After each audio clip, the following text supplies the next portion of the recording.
Last week, Aaron Dykes covered how the UN has been incrementally trying to dig into our Second Amendment. Well, guess what? It's hitting home now because we just released a story today titled UN Gun Grab Follows State Department Plan. This is going to get scary. The UN Arms Trade Treaty that has been identified by observers as a flagrant threat to the Second Amendment, in which Barack Obama is determined to sign, has its roots in a 1961, you hear that, 1961 State Department memorandum, which explains how the United Nations will oversee complete disarmament of all the people under the ruse of preventing war. Are you hearing me? That's what they're talking about. They're going to take your guns under the ruse of preventing war. Let's go to that document, and we'll come back to this in 1 second. Here's the document. It's entitled Freedom from War. State Department publication 7277, released September 1961. Okay? September 1961 is when they started writing this. And you know what it says here? The United States Program for General and Complete Disarmament and a Peaceful World. Yeah, the only ones that are going to have guns are the United Nations soldiers. And guess what? There's not going to be any peace with them. They're going to be kicking your heads in and shooting everybody in sight. And they've already done it. It's happened time and time again. You can look at Africa. You can look in East Asia. That's what they plan on doing. That's their version of peacekeeping. We're going to go into this document right now. From the Office of Public Services, Bureau of Public Affairs. This only cost 15 cents. It was interesting in 1961. So in their introduction, they talk about a program for general and complete disarmament in a peaceful world. Okay, make no mistake about it. This isn't just hidden one time in this document. We're going to go through it all. They talk about freedom from war and security for all states. And what does security for the state mean? That means no security for the individual. That means you don't have any rights. It's only the state that's going to have rights. First, there must be immediate disarmament action. And this is written by our State Department. A goal of general and complete disarmament. Second, all disarmament obligations must be subject to effective international controls. You know what that means? No Second Amendment. They talk about the stages of the disarmament process. Third, adequate peacekeeping machinery must be established. Nations are unlikely to shed their means of self-protection in the absence of alternative ways to safeguard their legitimate interests, like freedom from tyranny. This can only be achieved through progressive strengthening of international institutions under the United Nations and by creating United Nations Peace Force to enforce the peace as the disarmament process proceeds. You guys, you better get serious. You better start talking to people. You better start warning people because it's going to start happening soon. We know they're already training to do this. We've already been telling you this for years. Okay? And here it is from 1961, and it's been incrementally happening. Let's go back to the document.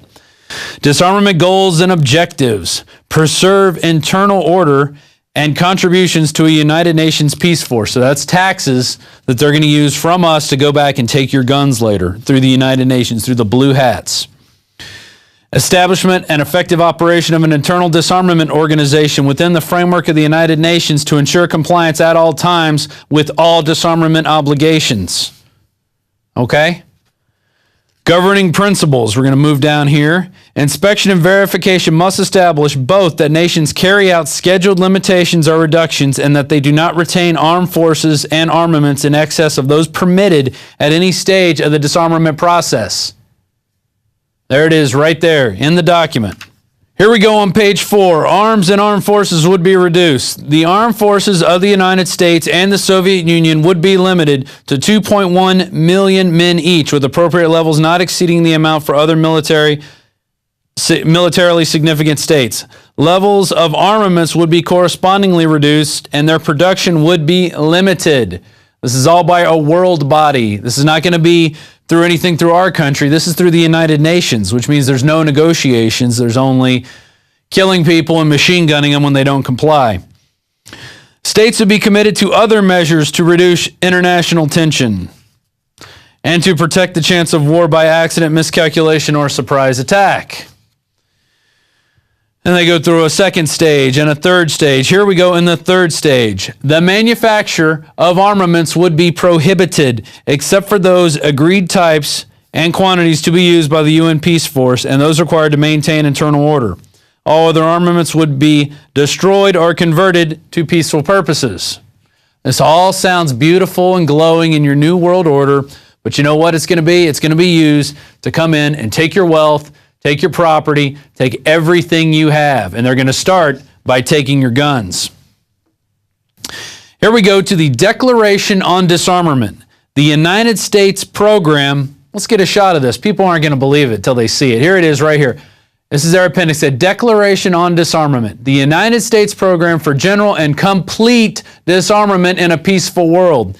The nations of the world, conscious of the crisis in human history produced by a revolutionary development of modern weapons within a world divided by serious ideological differences. That means those who are for freedom and those who want to take everything from you and live lavish while you live as a slave. Determined to save present and succeeding generations from the scourge of war and the dangers and burdens of the arms race, and to create conditions in which all people can strive freely and peacefully to fulfill their basic aspirations as long as they kneel to the New World Order, declare their goal to be a free, secure, and peaceful world of independent states. That it will not happen. There will be no independent states. Adhering to the common standards of justice and international conduct, and subjecting the use of force to the rule of law. A world where adjustment to change takes place in accordance with the principles of the United Nations, which means nobody has guns, and everybody listens to the United Nations.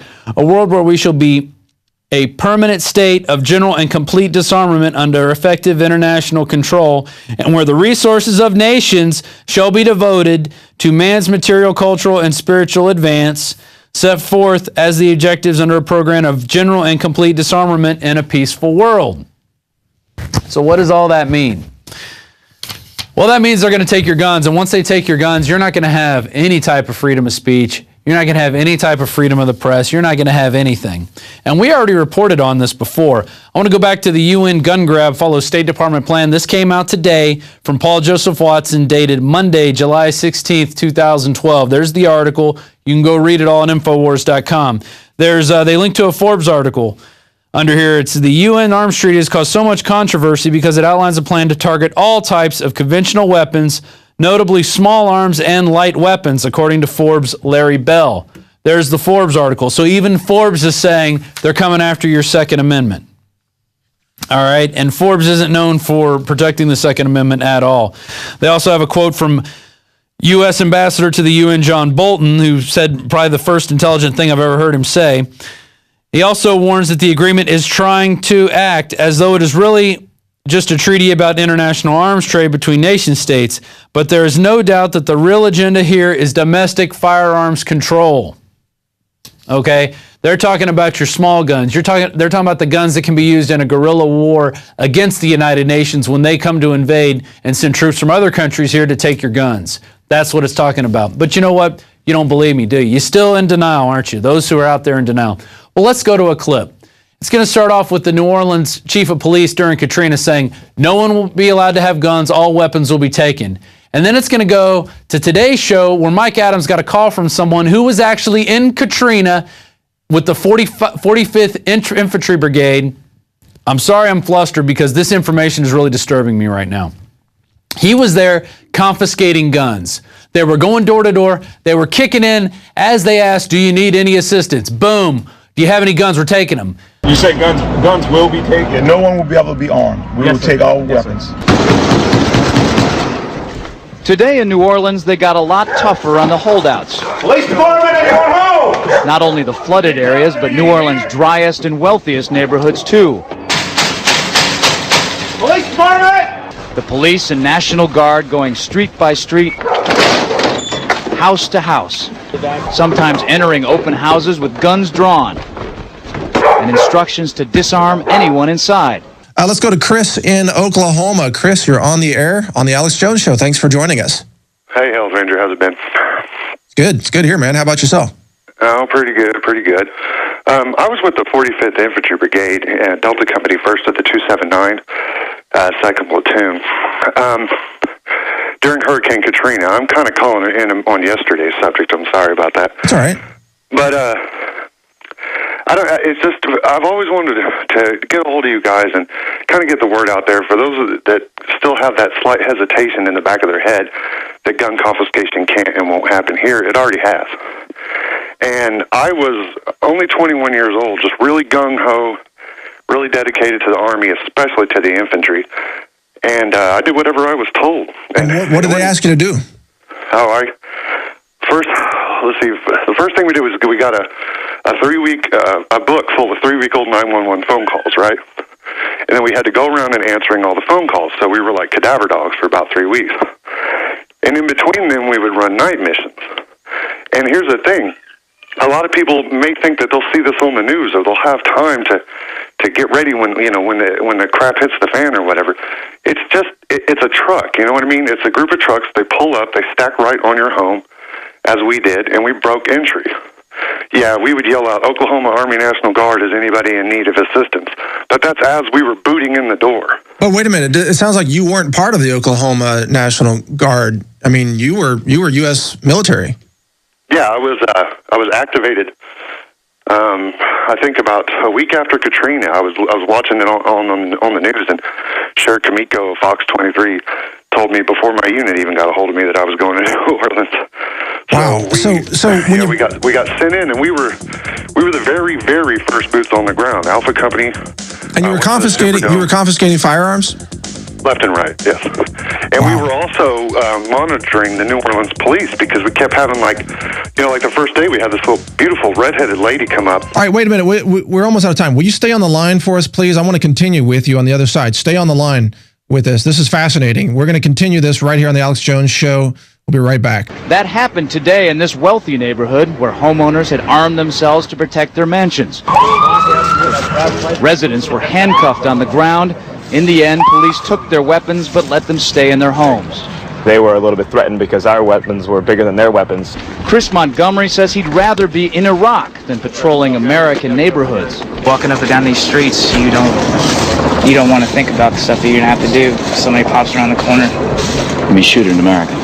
Yeah. We have Chris on the line from Oklahoma relating a story about gun confiscation in New Orleans and that entire region following Hurricane Katrina several years ago. And Chris, go ahead. You were describing how you and your team were kicking in doors and confiscating firearms from people. Did anybody resist? Did anybody ever shoot back? What happened? Well, we had a couple of people resist verbally, and they got stuffed and cuffed very violently. We throw them in the back of the 5-ton or the deuce and a half or whatever, and then we take them out to the Greyhound bus station, which was the police station at the time. We, like what I was saying, like before we came up, or before the break, I think it was like the second day we were there, this redheaded lady came up to our platoon's area, and she sat, or to our company area, she sat on the curb with her knees in her chest, just rocking back and forth, crying uncontrollably. She sat there for almost 27 hours, just refused to move. We talked to her, we did everything we could, just didn't want to, you could tell she had been through enough. She'd been repeatedly raped by men in NOPD masks and NOPD uniforms. Oh, you're kidding me. So we were told, at that point we were told the NOPD obviously isn't our friend, we need to start watching them. The FBI had us out there at Cooter Brown, which is the NOPD Sheriff's Brothers Bar. It's like the big cop bar there in New Orleans. Just so people know, NOPD's New Orleans Police Department, just for people who know. Yeah, definitely. Or the police department. So a lot of those cops were then just total rogue. I mean, we saw a video of some of them going in and looting retail stores and things like that, but they were raping women down there? Definitely. Raping women. They were... we got two separate women that came to our company alone, and when I was there, I met cats from the California Guard, Indiana Guard, you name it, everybody was... And... But how... It was just a free-for-all. Police from all over the country, Dallas County, Dallas, Texas sheriffs down there. But how did you and your team justify to yourselves and each other that gun confiscation would help this situation when it was a free-for-all? I mean, isn't that a time when citizens need to be able to defend themselves? It never, like I said, I was just ignorant as hell. And that's kind of something that I worry about with the kids today, if they really realize what they're doing. I had no idea. The only time it ever occurred to me that something may be wrong is we came up, we were down by the old French district. We came up to this man's house. He had a big wooden sign that says, "I'm here alone with my dog and my shotgun. Looters beware." We thought, it's funny. Everyone stopped and took pictures of the sign. But eventually we took his guns. and we left them there with nothing. So now that you know what you know, now that you're listening to the Alex Jones Show and you're informed, what would you advise people to do if this happens again?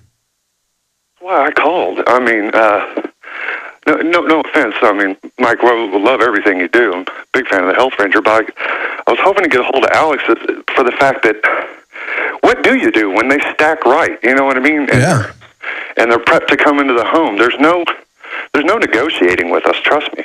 There was no negotiating. Yeah. If you resisted, you died. That were the orders. You go after gun or you die. Yeah, but well, I mean, this is invaluable information. I apologize. We only have a limited time here. I got to let you go. We've got so much more coming up here, but fascinating. I hope you call back and get to Alex as well. I'll pass on this conversation to Alex and let him know. But that's some frightening information, and I just hope that the military. That the members of the military say no. They refuse to engage in gun confiscation because no doubt there could be outbreaks of violence and a lot of needless death and bloodshed if that happens. But thank you for your call, Chris. That's very concerning.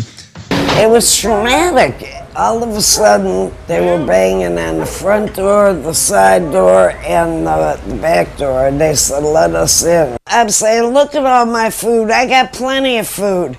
They kept pushing me back, and ended up like this. Then, Patty showed them a small revolver she was carefully holding in the palm of her hand. A camera crew was there to capture what unfolded next.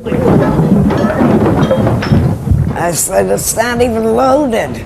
And I dropped it on the floor. You got a gun. Well, they punched me in the face. Look at my black and blue marks. Look at.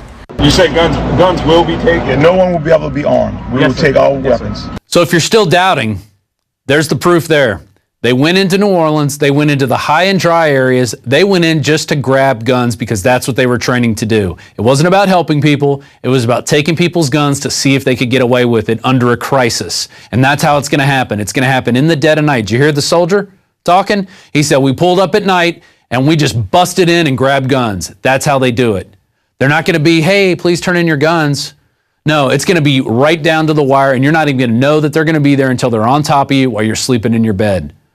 So you better start making a plan. You better start having firearms. You better start learning how to shoot. You better start getting ammo. Because if you don't exercise the Second Amendment, it will be taken from you. And when the Second Amendment goes, it's UN tyranny, it's boots on your forehead, it's slave internment camps, and it's all going to happen. They've all been making plans. Remember in early July 6th, we had the article by Paul Joseph Watson. Army Manual outlines plans to kill rioters and demonstrators in America. Newly leaked U.S. Army Military Police Training Manual for Civil Disturbance Operations, that means here in the United States, outlines how military assets will be used domestically to quell riots, confiscate firearms, and even kill Americans on soil during mass civil unrest. Warning shots will not be fired. And that he linked to a Hong Kong document, and we can go to that, and it shows you some of the things they're going to use. Oh, there's the grenade launchers they're going to use against you. There's the little round that they're going to put in there as they shoot at you. Okay? That's what it's all about. It's all about you. It's all about them creating the crisis.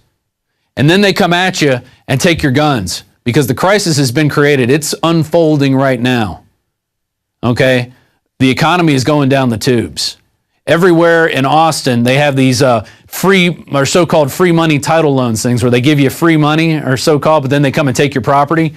Those only happen when there's a bad economy and when people don't have jobs. And they're springing up everywhere like weeds. Okay, and they're brand new and they're painted and they just, boom, they pop up. There's 5 of them right around my house. And I live in a pretty decent area of town. But it just says everybody's hurting.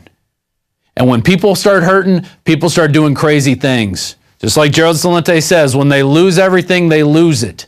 And that's going to be the pretext to come in and start taking people's guns, and the Army's going to be kicking in doors, and they're training the National Guard to do it, and they're training the military police to do it, and they're training your SWAT teams, and they're giving them giant battle tanks to do it.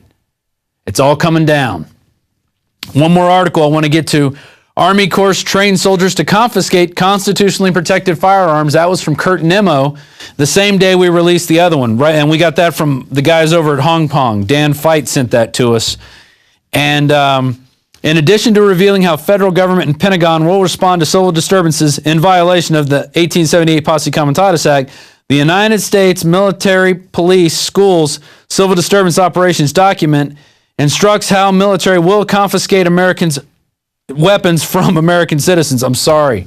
I'm not reading everything eloquent right off a teleprompter, but I'm scared. This is scary information. You need to get this out to everybody you know right now.